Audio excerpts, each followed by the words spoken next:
பரிசுத்த உபவாச நாளிலே தெய்வ பிள்ளைகளோடு இணைந்து கர்த்தருடைய நல்ல நாமத்தை மகிமைப்படுத்த உயர்த்த ஆண்டவர் அளித்த நல்ல பாக்கியத்தை நினைத்து நான் ஆண்டவரை நன்றி நிறைந்த இதயத்தோடு ஸ்தோத்தரித்து துதித்து மகிமைப்படுத்துகிறேன். இவ்விதமான தருணங்களை ஆயத்தப்படுத்தி கொடுத்ததான இந்தியன் பிலதெல்பியா தேவ சபைகளின் தலைமை போதகரும் என்னுடைய மாமாவாக இருக்கிற அவர்களுக்கும் என்னுடைய நன்றிகளையும் வாழ்த்துக்களை நான் தெரியப்படுத்திக் கொள்கிறேன். தபால்களுடைய சமூகத்தில் காணப்படும் பொழுது எல்லா கர்த்தருடைய பிள்ளைகளும் ஜெபசதியோடு கூட காணப்படும்படியாக அவருடைய நாமத்தினால் நான் உங்களை கேட்டுக்கொள்கிறேன். பிரியமானவர்களே, இந்த செய்தி நான் அதிக நேரமாக கொடுக்க முடியாத ஒரு கட்டாயத்திற்குள்ளே இருக்கிறேன். அடுத்தபடியாக ஒரு Zoom மீட்டிங்கில் செய்தி கொடுக்க வேண்டி இருக்கிறதுனால ஒரு சில வார்த்தைகள் மட்டும் நான் உங்கள் மத்தியில் பகிர்ந்து கொண்டு அமரும்படியாக விரும்புகிறேன். கடந்த வாரத்திலே நாம் தியானித்ததான அதே வேத பகுதியை நாம் திருப்பிக் கொள்வதாக சங்கீதங்களின் புஸ்தகம் 46வது சங்கீதம் அதனுடைய 11வது வசனத்தை வாசிக்க கேட்போமாக. சேனைகளின் கர்த்தர் நம்மோடு இருக்கிறார், யாக்கோபின் தேவன் நமக்கு உயர்ந்த அடைக்கலமானவர். ஹல்லேலூயா. பிரியமானவர்களே, இந்த பகல் காலத்தில் உபவாசத்தோடு கடந்து வந்திருக்கிற நம்ம ஒவ்வொருடைய வாழ்க்கையிலையும் ஆண்டவர் நம்மோடு கூட இருக்கிறார் என்று சொல்லுகிறதால ஒரு நல்ல நம்பிக்கை நமக்குள்ளே இருக்க வேண்டும். ஹல்லேலூயா, ஹல்லேலூயா. கடந்த வாரத்தில் நாம் தியானித்தோம், ஒரு மனிதனுடைய வாழ்க்கையில எல்லாராலும் கைவிடப்பட்ட தனிமை என்று சொல்லுகிறதான அந்த உணர்வு ஒரு மனிதனுக்குள்ளே எப்பொழுது கடந்து வருகிறதோ அங்கே ஆண்டவர் அவர்களுக்குள்ளே கடந்து வரக்கூடியதான அனுபவத்தை பார்க்க முடியும். ஹல்லேலூயா. யோபு பக்தன் தன்னுடைய வாழ்க்கையில நான் தனிமையாக இருக்கிறேன், எனக்கு உதவி செய்வதற்கு இனி ஒரு நபரும் இல்லை, என்னுடைய சிநேகிதர்கள் எல்லாம் என்னை மறந்து விட்டார்கள், என்னுடைய சொந்தங்கள், என்னுடைய பந்தங்கள், என்னுடைய அயலகத்தார், என்னுடைய வேலைக்காரர்கள் வேலைக்காரிகள் எல்லாரும் என்னை மறந்து விட்டாங்க, அவங்களெல்லாம் இப்ப நான் கூப்பிட வேண்டும் என்று சொன்னால் கெஞ்ச வேண்டியதாயிற்று என்று சொல்லி தன்னுடைய தனிமைப்பட்டிருக்கிறதான அந்த அனுபவத்தை அவர் வெளிப்படுத்தக்கூடியதான காரியங்களை நாம் பார்த்தோம். ஆனால் அந்த இறுதி பகுதியிலே நாம் படிக்கும் பொழுது அவர் சொல்லுகிறார், என் மீட்பர் உயிரோடு இருக்கிறார் என்று. ஹல்லேலூயா, ஹல்லேலூயா. அவர் அப்படியே எல்லாவற்றையும் அவர் திரும்ப இரட்டிப்பாக பெற்றுக்கொள்ளக்கூடியதான காரியத்தை நாம் பார்க்க முடிகிறது. அதே போல மனிதனுடைய வாழ்க்கையில தனிமை என்று கடந்து வரும் பொழுது உள்ளத்து நாளத்திலே பலவிதமான சோர்வுகள் கடந்து வருகிறது. ஆனால் நம்முடைய வாழ்க்கையிலே நாம் நன்றாக அறிந்து கொள்ள வேண்டும், எப்பொழுது நம்ம தனிமை, எனக்கென்று யாருமே துணை இல்லை என்று சொல்லுகிறதான அந்த நிலைமை கடந்து வரும் பொழுது கர்த்தரே நமக்கு முன்பாக கடந்து வந்திருக்கிறார். ஹல்லேலூயா, ஹல்லேலூயா. இந்த காலத்துல ஆண்டவருடைய சமூகத்தில் கூடி வந்திருக்கிற உங்க வாழ்க்கையிலே அப்படிப்பட்டதான அனுபவங்கள் தான் காணப்பட்டு கொண்டிருக்கிறதா? என்னுடைய வாழ்க்கையில யாருமே எனக்கு துணை இல்லை, எனக்கு உதவி செய்வதற்கு யாரும் இல்லை, என்னுடைய வாழ்க்கையிலே எந்த விதமான நன்மைகளை பெற்றுக்கொள்வதற்குரியதான ஒரு தகுதி என்னுடைய வாழ்க்கையில இல்லை என்று சொல்லுகிறதான ஒரு அனுபவம் தான் உங்க வாழ்க்கையில காணப்பட்டு கொண்டிருக்கிறதா? பிரியமானவர்களே, இந்த காலத்துல எதனாக அறிந்து கொள்ள வேண்டும், தனிமை என்று சொல்லுகிறதான ஒரு உணர்வு எப்பொழுது வருகிறதோ அப்பொழுது ஆண்டவர் உங்கள் முன்பாக வந்திருக்கிறார். ஹல்லேலூயா. வேதத்திலிருந்து ஒரே ஒரு சம்பவத்தை மட்டும் மீண்டுமாக நான் உங்கள் மத்தியிலே சுற்றி காண்பித்து நான் மற்றுள்ள பகுதிகளுக்கு நேராக கடந்து சொல்லவாக்க 2 தீமோத்தேயு 4வது அதிகாரம் அதனுடைய 16, 17, 18 வசனத்தை வாசிக்க கேட்போமாக.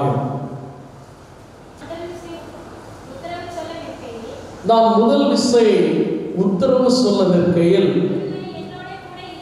ஒருவனும் என்னோடு கூட இருக்கவில்லை, எல்லாரும் என்னை கைவிட்டார்கள். அந்த குற்றம் அவர்கள் மேல் சுமராதிருப்பதாக. கர்த்தரோ எனக்கு துணையாக நின்று என்னாலே பிரசங்கம் நிறைவேறத்தக்கதாகவும் புறஜாதியர் எல்லாரும் கேட்கிறதற்காகவும் என்னை பலப்படுத்தினார். சிங்கத்தின் வாயிலிருந்து நான் ரட்சிக்கப்பட்டேன். கர்த்தர் எல்லா தீமையிலிருந்து என்னை ரட்சித்து தம்முடைய பரம ராஜ்யத்தை அடையும்படி காப்பாற்றுவார். அவருக்கு சதா காலங்களிலும் மகிமை உண்டாவதாக. ஹல்லேலூயா, ஹல்லேலூயா. பாருங்க, இந்த அப்போஸ்தலனாகிய பவுல் தீமோத்தேயுவுக்கு பல காரியங்களை அவர் சொல்லி வருகிறார். தீமோத்தேயு ஒரு வாலிபனாக காணப்படுகிறார். அவருக்கு அவ்வளவு எக்ஸ்பீரியன்ஸ் எல்லாம் கிடையாது. அப்போ அவருக்கு நேர்ந்ததான ஒரு சம்பவத்தை சுருக்கமாக அங்கே எடுத்து சொல்லுகிறார். கர்ணனாகி அலெக்சாந்தர் எனக்கு வெகு தீமை செய்தான். அவனுடைய செய்கைக்கு தக்க பலனை கர்த்தர் அவனுக்கு பதிலளிப்பாராக என்றெல்லாம் சொல்லிவிட்டு சொல்லுகிறார். நான் முதல் விசை உத்தரவு சொல்ல நிற்கையில் ஒருவனும் என்னோடு கூட இருக்கவில்லை. ஹல்லேலூயா.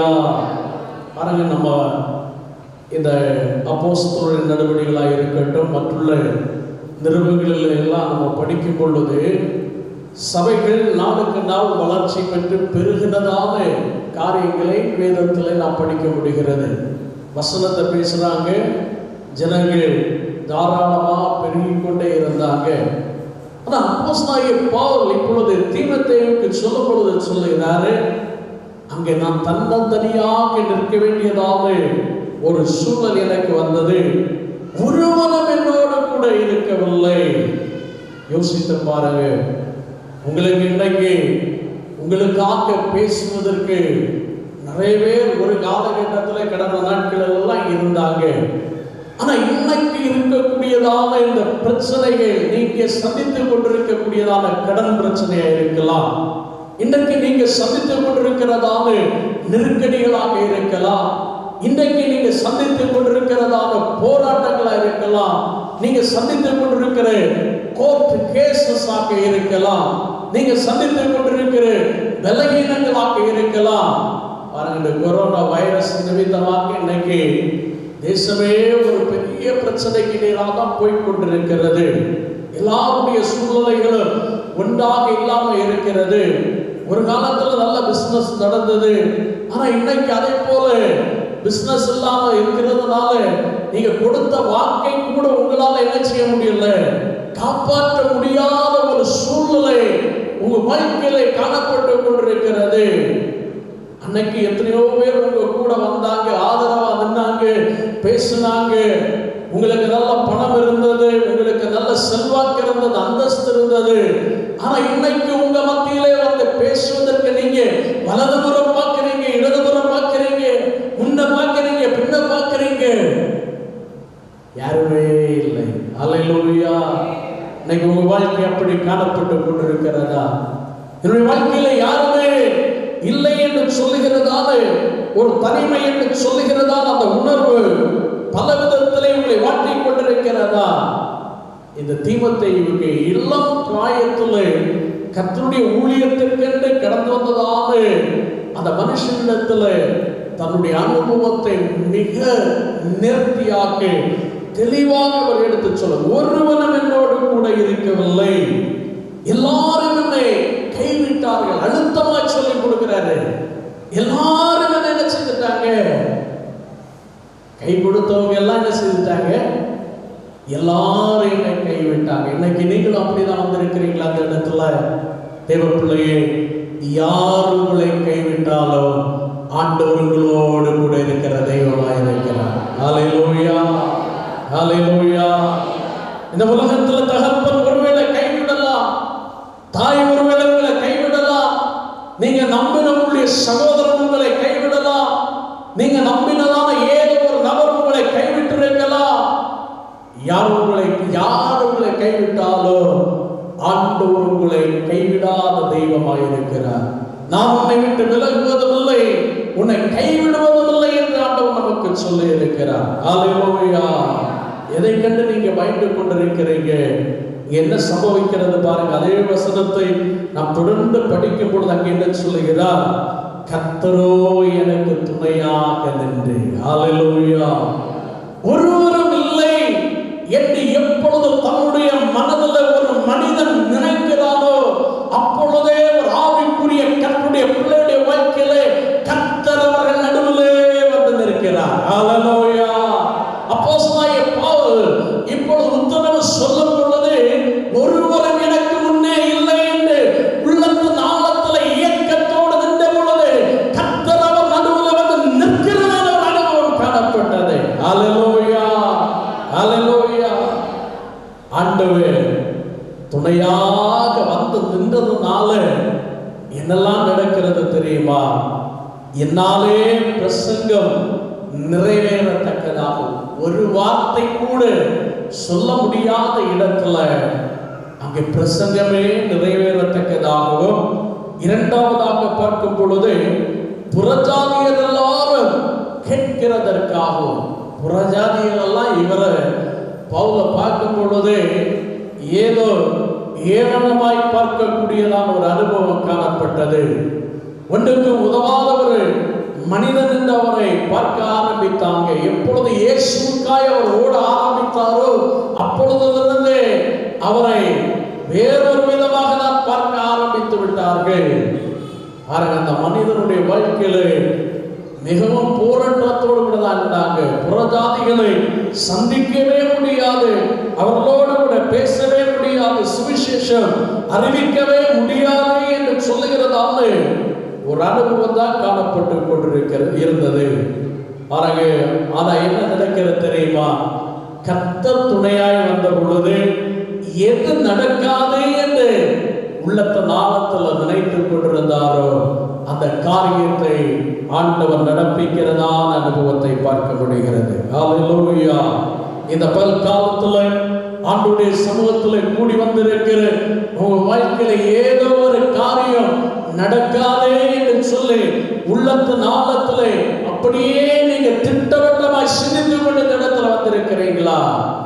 இந்த காரியம் நடக்கவே நடக்காது, இது முடியவே முடியாது, இது சாத்தியமே இல்லை என்று சொல்லுகிறதால ஒரு அனுபவம் தான் உங்க வாழ்க்கையில காணப்பட்டு கொண்டிருக்கிறது. இந்த வேலை கிடைக்காது, இந்த தொழில்களுக்கு கிடைக்காது, இந்த பிள்ளைகளுக்கு இந்த அட்மிஷன் கிடைக்காது, இந்த காரியத்துல எந்த முன்னேற்றம் காணாது, என்னுடைய வாழ்க்கையில கடன் பிரச்சனை என்று நான் விடுவிக்கப்பட முடியாது, யாரும் என்னை காப்பாற்ற முடியாது என்று உள்ளத்தின் ஆழத்துல இயக்கத்தோடு நீங்க இந்த இடத்துல வந்திருக்கிறீங்களா?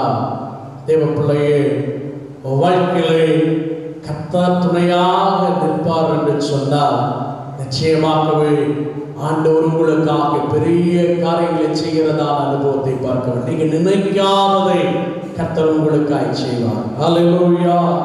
நீங்க சிந்திக்க முடியாத ஆச்சரியமான செயல்களை ஆண்டவருடைய வாழ்க்கையில நடப்பிக்கிறதான அனுபவத்தை பார்க்க முடியும். புறஜாதிகள் எல்லாரும் கேட்கிறதற்காகவும் அடுத்து என்ன நடக்கிறது பாருங்க, என்னை பலப்படுத்தினார் என்று சொல்லுகிறார். ஹல்லேலூயா. அன்னைக்கு வரை இருந்த பலன் வேறு, அதற்கு பிற்பாடு ஆண்டவர் ஒரு வித்தியாசமான பலத்தை கொடுக்கிறதான காரியத்தை பார்க்க முடிகிறது. தேவ பிள்ளையே, இன்னைக்கு உங்களுக்கு உங்களுடைய வாழ்க்கையை அப்படிதான் நீங்க சிந்தித்துக் கொண்டிருக்கிறார். பலன் இல்லை, இதை செய்வதற்குரிய திராணி எனக்கு இல்லை, இதை செய்யக்கூடியதான சக்தி எனக்கு இல்லை, இப்படி பேசுவதற்குரியதான ஒரு தைரியம் எனக்குள்ளே இல்லை என்று சொல்லி உங்க வாழ்க்கையில நீங்க போராட்டத்தோடு கூட தான் ஒருவேளை இந்த இடத்துல கடந்து வந்திருக்கலாம். தேவ பிள்ளையே, ஆண்டவர் உங்களையும் துணை நின்று பலப்படுத்துகிற தெய்வமாய் இருக்கிறார். நம்மிடத்துல இருக்கிறவர் சாதாரணப்பட்டவர் அல்ல, சேனைகளின் கர்த்தர் நம்மோடு இருக்கிறார். ஹல்லேலூயா. எத்தனை பேர் இந்த காலத்துல ஆண்டவருடைய சமூகத்துல வந்திருக்கிற நீங்க விசுவாசிக்கிறீங்க இந்த சேனைகளின் கர்த்தர் என்னோடு கூட இருக்கிறார் என்று? ஹல்லேலூயா. ஹல்லேலூயா. கூட இந்த சேனைகளின் கர்த்தர் இருந்தால் நிச்சயமாகவே இந்த பவுலுடைய வாழ்க்கையில ஆண்டவர் எதனை செய்தாரோ உங்களுடைய வாழ்க்கையை செய்கிறதான காரியத்தை பார்க்க முடியும். பலப்படுத்தினது மட்டுமல்ல, நான்காவதாக இங்கே பார்க்கும் பொழுது சிங்கத்தின் வாயிலிருந்து நான் ரட்சிக்கப்பட்டேன் என்று சொல்லுகிறார். அல்லேலூயா. சிங்கத்தின் வாயிலிருந்து ரட்சிக்கப்பட்டேன். சிங்கம் ஒரு மனுஷனை கண்டா அப்படியே பட்சித்து விடும். அல்லேலூயா. ஆனா இங்கே அப்போஸ்தலனாகிய பவுல் சொல்லும் பொழுது சொல்லுகிறார், சிங்கத்தின் வாயிலிருந்து கூட நான் ரட்சிக்கப்பட்டேன். தேவ பிள்ளையே, உங்களுக்கு விரோதமாக யாரோ ஒரு நபர் பதிவிருந்து கொண்டிருக்கிறார்களா?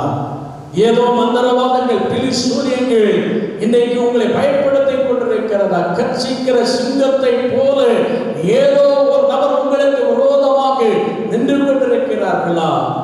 வேதம் சொல்லுகிறது, உனக்கு விரோதமாய் உருவாக்கப்படும் எந்த ஆயுதமும் வாய்க்காமல் போகும் என்று சொல்லப்பட்டிருக்கிறது. ஹல்லேலூயா. ஒரு வழியாய் உனக்கு விரோதமாய் புறப்பட்டு வருவார்கள், 7 வழியாய் உனக்கு முன்பாக ஓடி போவார்கள் என்று சொல்லப்பட்டிருக்கிறது. ஹல்லேலூயா. எதை கண்டு நீங்க பயந்துட்டு இருக்கிறீங்க? வாழ்க்கையிலே இந்த பல்காலத்துல இந்த உபவாச நாளில் ஆண்டவருடைய சமூகத்துல நீங்க காணப்படும் பொழுது நீங்க விசுவாசிங்க, சேனைகளின் கர்த்தர் என்னோடு கூட இருக்கிறார். எல்லாம் சத்தமா சொல்லமா, சேனைகளின் கர்த்தர் என்னோடு கூட இருக்கிறார். சேனைகளின் கர்த்தர் என்னோடு கூட இருக்கிறார். சேனைகளின் கர்த்தர் என்னோடு கூட இருக்கிறார். ஹல்லேலூயா. ஹல்லேலூயா. பல்காலத்துல நாமும் தொடர்ந்து அப்படியே வாழ்க்கையில என்ன பிரச்சனைகள் வரட்டும், போராட்டங்கள் வரட்டும், இந்த சேனைகளின் கர்த்தர் என்னோடு கூட இருக்கிறார் என்று சொல்லுகிறேன். அந்த விசுவாசத்தோடு நம்பிக்கையோடு கூட நாம் முன்னோக்கி கடந்து செல்லும் பொழுது இந்த அப்போஸ்தலனாகிய பவுலுடைய வாழ்க்கையில துணையாய் நின்று கிரியை செய்ததான தெய்வம் நமக்கும் துணை நின்று கிரியை செய்து கர்த்தர் பெரிய காரியங்களை செய்வார். கர்த்தர் அந்த வசனத்தின் மூலமா நம்மை ஆசீர்வதிப்பார்.